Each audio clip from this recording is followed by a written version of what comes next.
Very good afternoon to one and all. Today we are going to discuss organizational behavior. We will delve with the fundamental concept of organizational behavior and why it is crucial in today's workplace. In today's lecture, we will talk about what is the meaning of organizational behavior, definition, then the scope and the importance of organizational behavior. It is classified into different modules. In the next, today I will just give the overview of OB.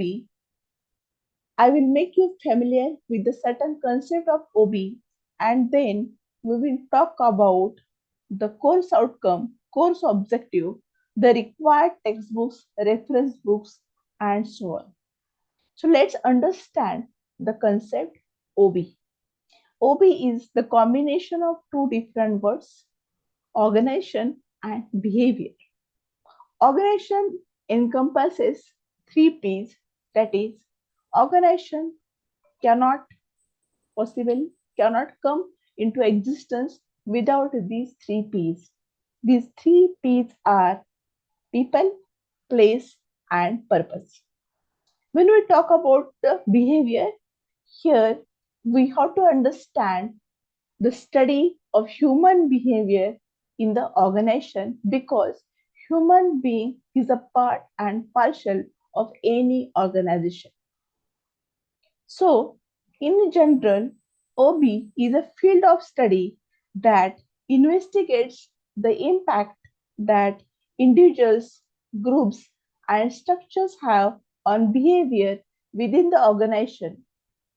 It is a study of what people do in an organization and how their behavior affects the organization's performance. There are certain topics which are very important when we understand the concept of OB. These topics includes motivation, leadership, power, change management, organizational culture, interpersonal communication, group dynamics, attitude development, and perception. Again, we have to understand the concept called as conflict management and stress management. Now, the question might come in your mind, why study OB? Today's challenges bring opportunities for managers to use the OB concept. In this section, we will review some of the most critical issues confronting managers for which OB offers solutions, or we can say at least OB provides meaningful insights toward the solutions. Responding to economic pressures when times are bad, though managers are on the front lines with employees who must be fired, who are asked to make do with less, and why worry about their futures. The difference between good and bad management can be the difference between profit and loss, ultimately between the survival and failures. In good times, understanding how to reward, satisfy, and retain employees is at a premium, and in bad times, issues like stress, decision making, coping come to the force. Responding to the globalizations, organizations are no longer constrained by the national borders. All major automobile makers now manufacture cars outside their borders. You might be aware that Honda builds cars in Ohio, Ford in Brazil, Volkswagen in Mexico, and both Mercedes and BMW in South Africa. The world has become a global village. In this process, the manager's job has changed. All major automobile makers now manufacture cars outside their borders. This increased foreign assignments. Now, if you are a manager and you are transferred to your employer subsidiary in another country, you have to manage workforce with different needs, aspirations, and attitudes. And for understanding all these, you have to understand the concept of organizational behavior because managing the workforce diversity is a crucial challenge for the organizations. And if the organization wants its presence and performance in the global market, they have to think about the rising competition, the pressure, and the external environment. So the dealing of OB will give the solution to such certain problems.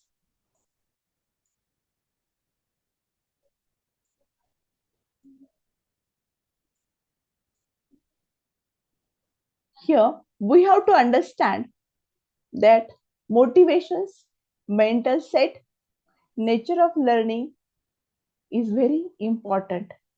There are many theories which are developed while uh, developing the concept of OB. Basically, when we talk about the OB, it is a study of human behavior in the organizations. Organization may vary in terms of the size, in terms of the structure, in terms of the inputs, or in terms of the capital investment. As it is related to the study of human behavior, we should not forget the aspect like psychology, sociology, social psychology, and anthropology.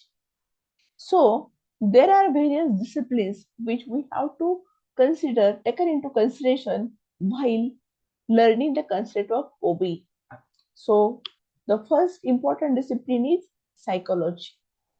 As human being is not a bundle of bones and muscles, but it is said that there are three H factors that are very powerful when you want to handle the human being. And that three H factors are H, first H, head to think, second H, heart to feel, and the third is hand to work. Because of these three H factors, everyone is different, every individual is unique, and that's why we have to understand the behavior. I'm giving the example if there are two employees working in the organization having the same caliber, having the same skill set, same knowledge level, but if the organization is paying less to one and slightly higher to the another, they will the another one will try to compare himself with the first one. And there will be the internal quarrel or internal dispute or internal grievance between. They will think why this happens because everyone think from the different perspective. Now when we talk about human being, not only these three H factors, but man is a social animal. So we have to understand certain sociological aspects while studying OB concept. There are many pioneers who have given the classical conditioning theory, uh, the Russian physiologist Ivan Pavlov developed classical conditioning theory, where when he has given the example, he has done the research when he was doing a research on the chemical properties of the saliva of dog. He noticed accidentally that the dog started salivating the moment hearing the sound of a door of a cupboard clinking. Based on his observation, he wanted to do some experiment whether the dog can be conditioned to respond to any natural or neutral stimuli. He used a simple surgical procedure to operate the salivary glands of a dog to measure accurately the amount of saliva. Pavlov's experiment, or you can say the experiment he has conducted in the three different stages. The first stage, when Pavlov presented the dog with a piece of meat, the dog exhibited a noticeable increase in salivation. The meat is unconditional stimulus and salivation is unconditional response. Under this stage 2, the dog was not given a piece of meat but only exposed to a sound of a ringing bell.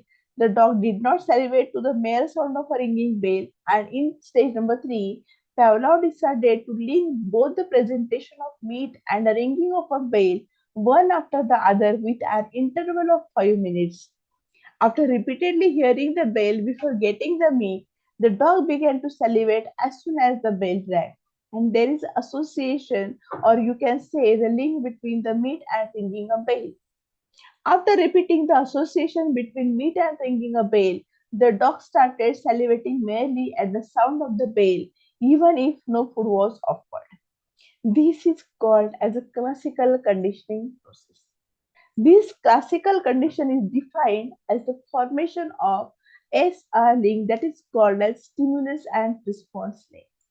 In this experiment, the meat is unconditioned stimulus and the expected response that is salivating to the meat called an unconditional response. So many psychological theory will give the inputs to understand or to learn the OB concept. Today we will discuss more on this, but I would like to discuss one experiment with you and then we will proceed further. Thank you.